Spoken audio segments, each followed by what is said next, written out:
The 5 silver coins changed hands at the Weller County poorhouse on a Thursday morning in April. The poorhouse keeper was a man named Seld, who ran the county indigent facility with the efficiency of a person who had learned to process people the way a mill processed grain, which was to receive them, categorize them, extract what labor was available, and move them along when the labor was exhausted or when someone with a coin came to take them off the county's books.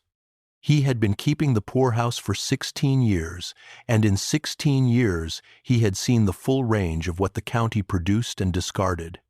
And he had developed the specific detachment of a man who could not afford to see individuals because individuals had stories that cost more than categories. The man who came with 5 silver coins on the Thursday morning was named Col Mercer, and he ran cattle on the South Dunmore Range, and he was 41, and he had been widowed for 3 years, and the ranch house had been running at minimum function since his wife had died. His wife had been the person who understood the household in the way he understood the cattle, which was to say each of them had known their domain with the thoroughness of someone for whom that domain was the work, and the death had left a gap in the domain she had known, and he had been managing the gap by reducing the household to what he could maintain alone, which was a minimum, and the minimum had been sufficient for 3 years and was no longer sufficient because 3 years was the length of time it had taken him to understand that minimum was not the same as functional, and functional was what a working ranch required. He had been to the Dunmore Exchange 3 times in the previous year, asking about placement options, and each time the exchange had sent someone, and each time the someone had lasted less than 2 months. And the lasting less than 2 months had not been a failure of the placement, but a failure of the county's process for matching placements to households, which was that the county matched on the surface criteria and did not ask what the household specifically needed. And what the Mercer household specifically needed was someone who could manage a complex household account set and who was not going to be deterred by the specific quality of Col Mercer's directness, which the previous 3 placements had described as abrupt, and which was simply direct, and the distinction was the distinction between someone who needed softening and someone who did not. He had gone back to the exchange in March, not to ask about a placement, but to ask about a specific person, which was Ruth Asher, whose name he had received from Mrs. Polly's daughter in a letter of condolence following Mrs. Polly's death, in which the daughter had said her mother had spoken of Ruth Asher as the best household manager she had known and had been distressed when Ruth had been returned to the placement list. And she thought, someone should know. Mercer had read the letter twice and had gone to the exchange to ask if there was still a Ruth Asher on the placement list, and the exchange had said she was at Seld's office, and he had gone to Seld's office. Seld told him about the woman before he brought her out, which was his practice with the blind ones, because the blind ones produced a reaction in people that was easier to manage before the person was in the room. He said her name was Ruth Asher, and she was 30, and she had been blind since birth, and she had been at the poorhouse for 2 months, which was the length of time since the Greer family in the North Valley had sent her back because she had broken 3 dishes in a week, and the Greers had decided the breaking was the blindness, and the blindness was permanent, and therefore the breaking was permanent, and the woman was more trouble than she was worth. He said before the Greers there had been the Polly household, and before that the Banning farm, and in each case she had lasted less than a year before being returned. And the county had the pattern of returns in the ledger if Mercer wanted to see it. Mercer said he did not need to see the ledger.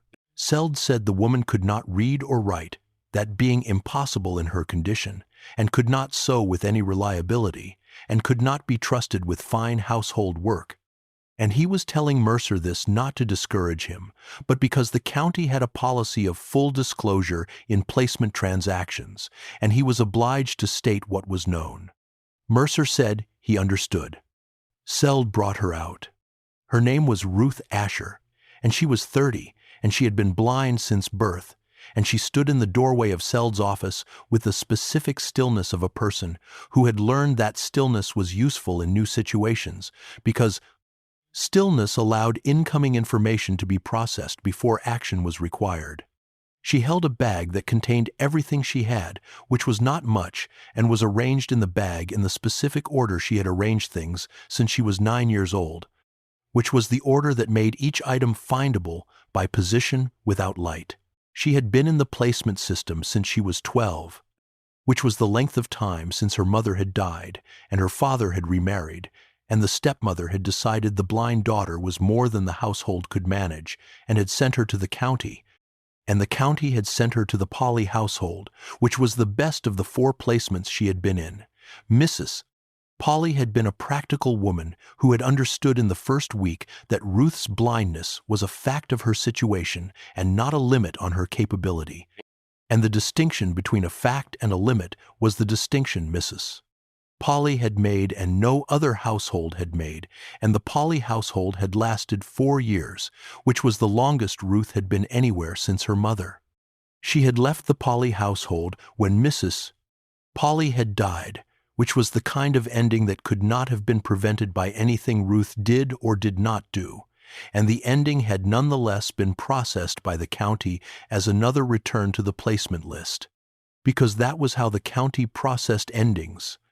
And Ruth had been back on the placement list and had gone to the Banning farm and then to the Greer household and now to Seld's office with the bag arranged in the order that made each item findable. She did not look in the direction of Seld's voice or in the direction of the door, but at a point between them that was not a point at all, but a habit. The habit of a person who had stopped pretending to look at things a long time ago and had found that stopping the pretense produced a specific kind of freedom, which was that people who were not comfortable with the not looking went away, and people who were comfortable with it stayed, and the people who stayed were the more useful kind. Mercer said her name. She turned toward his voice with the full attention of someone who was looking at a thing, and she was. He said his name, and he said the ranch was 12 miles south, and he needed the house managed, and he said it to her directly and not to Seld, which was the first thing she noted about him. She said she could manage a house. He said he knew that. He said he had spoken to the woman at the Polly household who had recommended her specifically, and the recommendation had been specific, and that was why he was here. She was quiet for a moment. She said Mrs. Polly had recommended her. He said yes. She said she had not known that. He said he expected she had not. He said he paid Seld the 5 coins and they left. This is Dusty Vows, where stories like theirs live. Women who were passed from household to household and called a burden by every house that did not know how to use what she brought. Men who paid 5 coins for a woman no one wanted because a woman who knew the person said to and then found out she was right. If you want the next story, the moment it lands, subscribe now. Then back to the ranch. She catalogued the ranch on the first day. This was her practice in every new place, and it was how she had survived 17 years of placement households without the assistance of sight, which was to build the place in her mind completely and accurately before she began any work that required moving through it, because a place built incompletely in the mind was a place where accidents happened. And accidents were the evidence the households used to justify the returns. She had learned this at 13 in the Polly household, which was the first placement that had understood what she was doing when she moved slowly through every room on the first day with her hands at her sides and her feet careful and her mind recording. Mrs. Polly had watched her do it and had not interrupted and had offered her hand at the threshold of each room only when asked. And the offering only when asked had been the thing that had made the Polly household the best placement she had had. And the thing she had been looking for in every placement since was whether the person would offer the hand only when asked. Mercer had not offered his hand at all. He had shown her the layout of the house in words, standing at the center of each room and describing what was where with the same specificity she had heard him use at the account ledger, which was the specificity of a man who understood that the description was doing work rather than performing courtesy. She had not needed to ask for precision because the precision had been present from the beginning, and she had added this to her building picture of him in the way she added everything, as a data point that refined the emerging shape. She cataloged the kitchen first because the kitchen was where the work began and where the accidents were most costly. She found the stove by its heat signature before she reached it, and she walked the perimeter of the kitchen with one hand trailing the wall at counter height, and she found the shelf positions and the pot hooks and the drawer pulls and the table corners. And she built the kitchen in her mind with the precision of a woman who understood that precision was the alternative to vision and was in some ways more reliable, because precision was something she controlled, and vision was something she would have depended on other people to confirm. She found the pantry and cataloged its contents by touch and smell, which told her not only what was there, but what the supply pattern had been, because the smell of a pantry told you what was used frequently and what was not, and the touch told you the organization, or the lack of it, and the lack of organization in a pantry was the first sign of a household running on minimum function. She found the problem with the flue by the sound of the kitchen fire and by the heat distribution in the room, which was uneven in the specific way of a fire drawing incorrectly, and she cataloged this in the second hour. She found the root cellar access by the hollow sound of the floor when she walked the kitchen systematically from the north wall to the south, and she cataloged this in the third hour. By the end of the first morning, she had the kitchen completely built in her mind and the 3 items that needed attention already identified. She spent the afternoon on the rest of the house and the following day on the outbuildings, working with the careful thoroughness she brought to every cataloging. And at the end of the second day, she had the ranch built in her mind accurately enough to move through it without incident and to begin work. She went to him in the afternoon of the third day with 3 questions. He was at the table with the account ledger, and he said, "Come in without looking up." And she came in, and she stood at the edge of the table in the position that gave her the clearest angle on his voice, which she had found in the first day of cataloging and had used for every kitchen conversation since. And she said she had 3 questions about the household, and she would like to ask them. He looked up. She said she would wait if he was in the middle of something. He said he was not in the middle of something, and she should ask. She said first, the supply arrangement for the kitchen, was it monthly or as needed? He said monthly.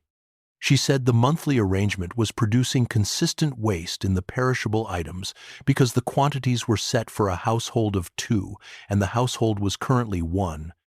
And if the arrangement could be adjusted to the current size, she could reduce the monthly cost by approximately a quarter and eliminate the waste. He set down the pen and gave her his full attention, which she heard as the quality of silence that was different from working silence, and she continued. She said second, the kitchen fireplace draw, had it always pulled to the left, or was that a recent change? He said it had always pulled left, and he had been meaning to have the flue looked at. She said the pull was a partially blocked flue, and she had identified the blockage by the sound the draw made and the specific heat distribution in the room, and she thought she could clear it herself if he had a narrow gauge brush. He said he had a narrow gauge brush. She said third, there was a hollow-sounding section of the kitchen floor between the table and the south window, and she wanted to know if there was a root cellar access there or if the hollow was a structural issue. He said it was a root cellar access that he had covered with a rug because the hinge had broken, and the rug was a trip hazard he had been meaning to address. She said she would address it if he could find the replacement hinge. He set down the pen. He said she had found all 3 of those things in one day. She said she had cataloged the kitchen this morning, and those were the 3 things the kitchen told her needed attention. He said, how did she know about the supply quantities? She said the arrangement of the pantry told her what was being ordered and what was being used, because items ordered in excess accumulated in the back of the shelf, and items used steadily showed a different pattern in the stock rotation, and the difference between the 2 patterns was readable. He was quiet for a moment. She said she could explain the methodology if he needed to understand it. He said that was not necessary. He said he understood. She said she had not expected that. He said she had not expected that he understood. She said that was correct. She paused.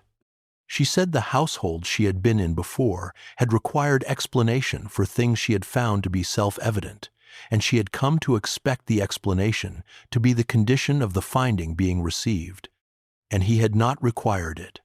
He said he did not require explanation for methodology that had produced correct results. She received that. Tell me. When she said she had not expected that he understood, and he said he understood she had not expected it, did you hear that he was saying two things at once?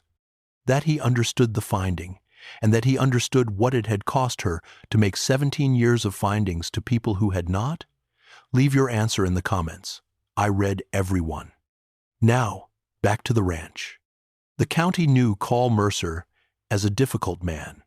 They knew this the way the county knew most things about most people, which was through accumulation of impression rather than accumulation of fact, and the impressions that had accumulated around Carl Mercer were these: that he did not attend the Dunmore social occasions, and had not since his wife died, that he had ended a fence dispute with his neighbor Harlow by filing a formal survey complaint rather than negotiating in the social way that fence disputes were supposed to be negotiated, that he had dismissed 2 hands in the same week the previous spring, and neither hand had said specifically why, and that he had been seen 3 times at the Dunmore Exchange, asking questions about the county assessor's methodology for grazing land valuation, in a tone that the exchange clerk described as pointed.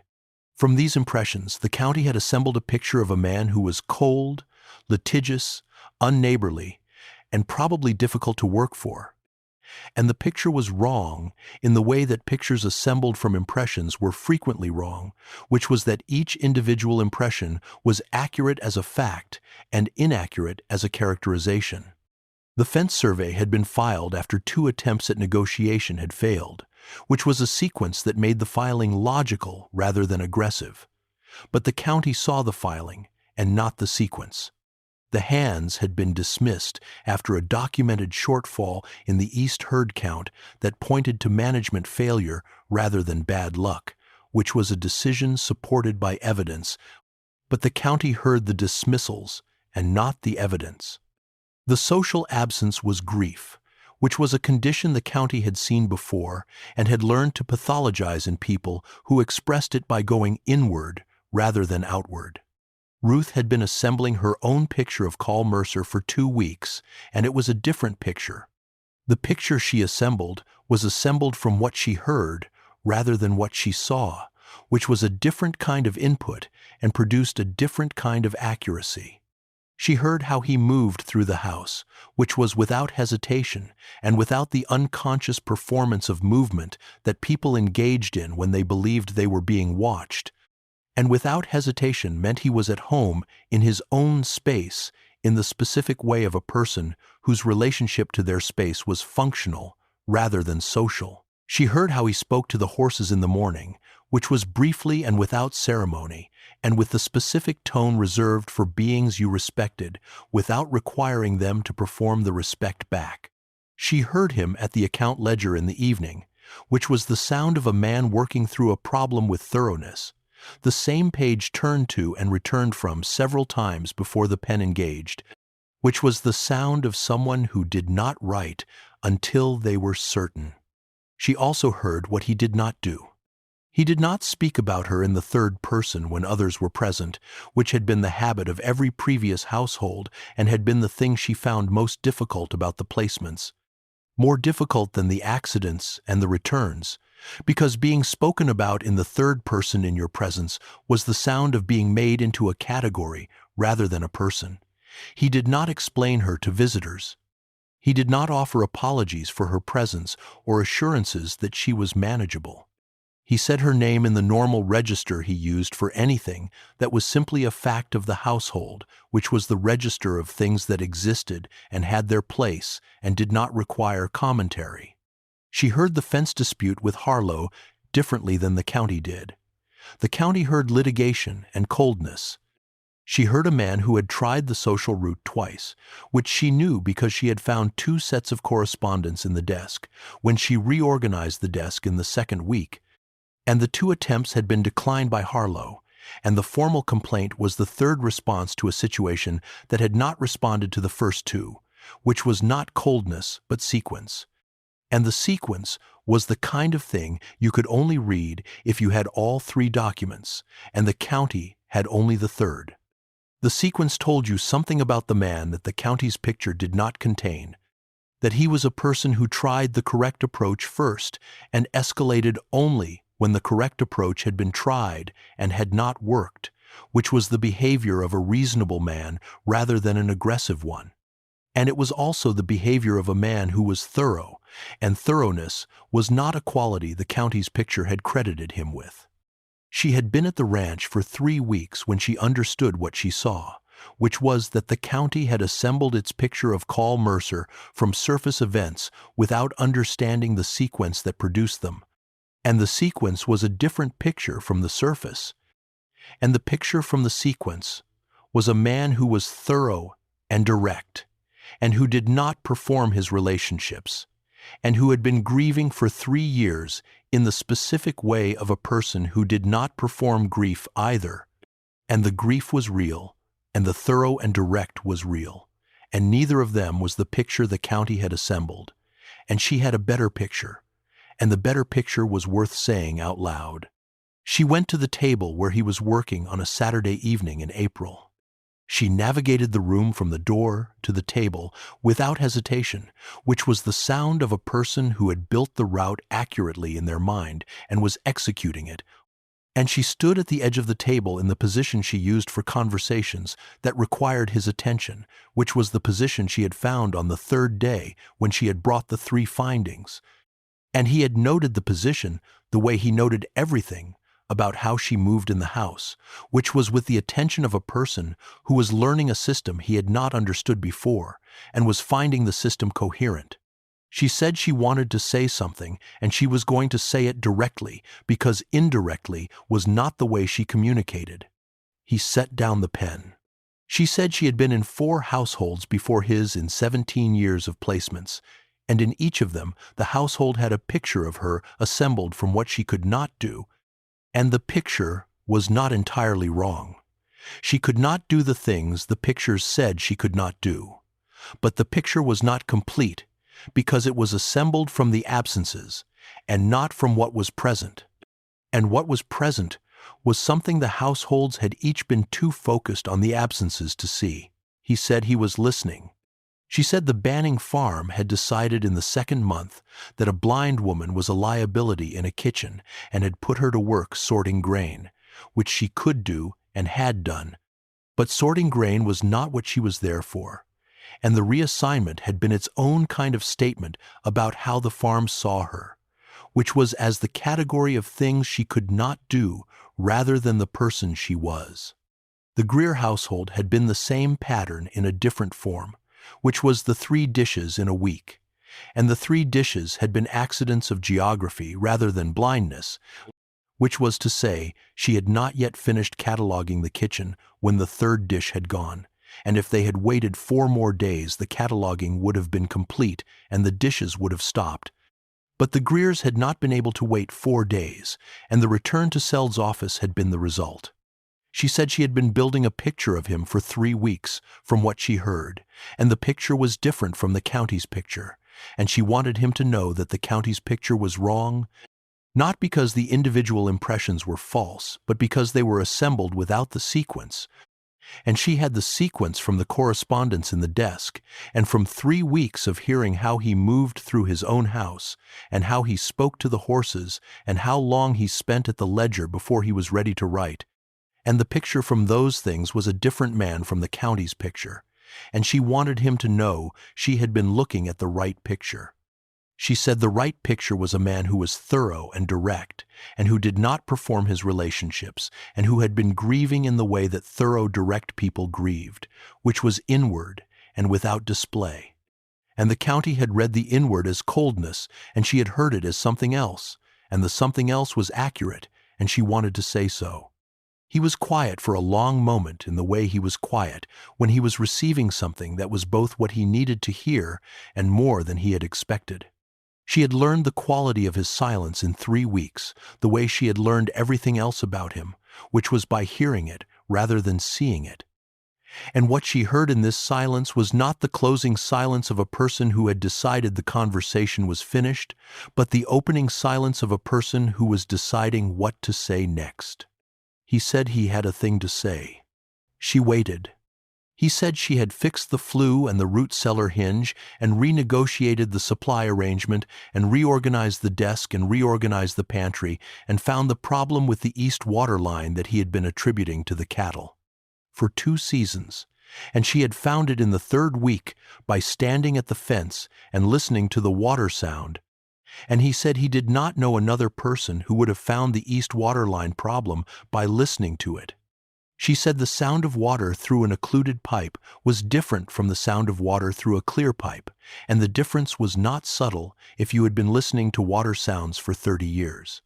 He said he had been listening to that water for 11 years and had not heard it. She said that was because he had been looking at it. He was quiet for a moment in the way of a person receiving a statement that was both very simple and very large at the same time. He said also, and he paused, and he said also, Mrs.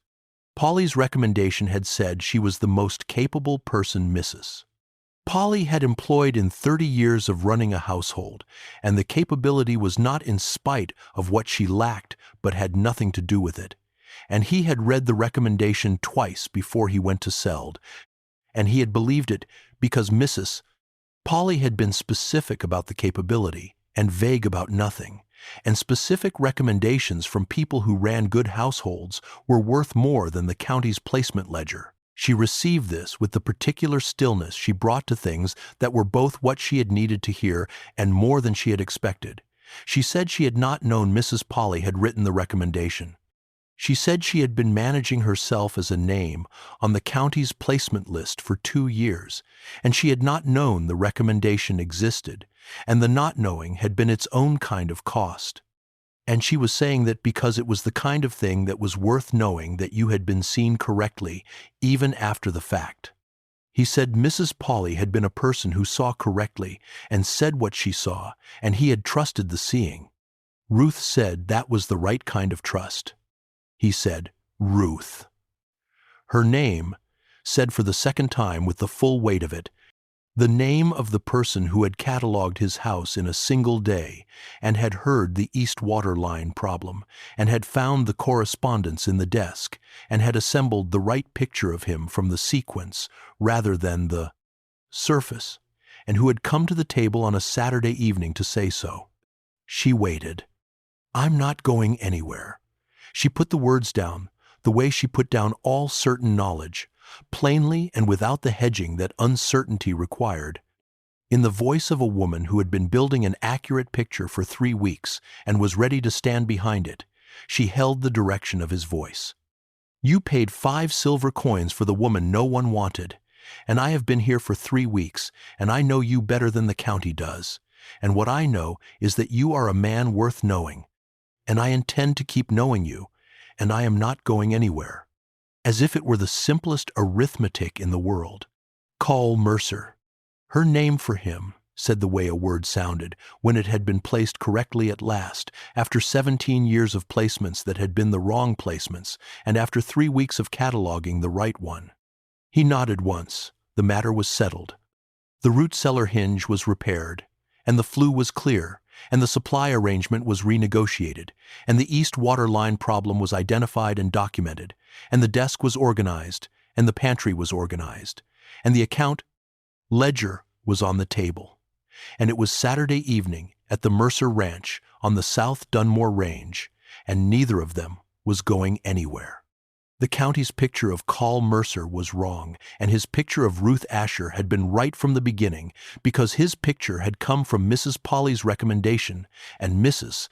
Polly had been looking at the right things, and Ruth's picture of Call Mercer was right, because she had been looking at the right things, and the right things were the sequence and the sound, and the way a man moved through his own house without performance, and how long he spent at the ledger before he wrote. And those things told a more accurate story than the county's impressions. The story was this, that both of them had been misread for a long time. He had been misread as cold and litigious when he was thorough and direct and grieving. She had been misread as helpless and burdensome when she was capable and precise and building an accurate picture of everything she encountered from inputs. The county's households had not known how to value. They had each been reduced to the story other people told about them, and they had each been the only one who had read the other correctly, and the correct reading was worth staying for, and they were both staying. Ruth Asher had been blind since birth, and she saw him better than anyone, and the seeing had been accurate from the first afternoon, when she had turned toward his voice with the full attention of someone who was looking at a thing. The 5 silver coins were the beginning of the story, and the story was still running, and the South Dunmore Range was going to have its spring and its summer and its autumn and its winter, and she was going to be there for all of them, and the east water line was going to run clearly now that the occlusion had been found, and the flue was going to draw correctly now that the blockage had been cleared, and the supply arrangement was going to save a quarter of the monthly household cost, and the root cellar was going to be accessible without a trip hazard. And all of these things were true because she had been here and had catalogued the ranch and had listened to the things that needed to be listened to and had said what she saw. And neither of them was going anywhere at all. She had been the woman no one wanted, and he had paid 5 silver coins for her, and she had arrived and catalogued his house and built an accurate picture of him from the sequence and the sound, and the picture was right. And she had told him so on a Saturday evening with the account ledger on the table between them, and he had said her name with the weight it carried when it was said correctly, and neither of them was going anywhere, and the South Dunmore Range was waiting for the spring, and the spring was coming, and Ruth Asher, who had been blind since birth, was going to see it the way she saw everything, which was accurately and completely and without the interference of surfaces, and it was going to be exactly what it was, which was enough. And the 5 silver coins were the best 5 silver coins Col Mercer had ever spent, and the return was going to keep accumulating for a very long time. Col Mercer had come to Seld's office with 5 silver coins and the name he had gotten from a letter of condolence, and he had paid the coins and taken the name home, and the name had arrived and turned toward his voice with the full attention of someone who was looking at a thing, and the looking had been accurate from the first moment and had not stopped being accurate since, and it was not going to stop, because Ruth Asher, who had been blind since birth, saw things the way things were rather than the way they appeared, and the way Col Mercer was worth seeing, and she intended to keep seeing it, and she was not going anywhere, and neither was he. And the Saturday evening was long, and the ranch was sound, and the spring was coming, and all of it was theirs. And the ranch was going to run correctly now that it had 2 people who understood their domains. And the understanding was going to compound, and both of them were staying. And the staying was the most accurate thing that had happened at the Mercer Ranch on the South Dunmore Range in 3 years. And Ruth Asher had found it the same way she found everything, which was by listening carefully to what was actually there.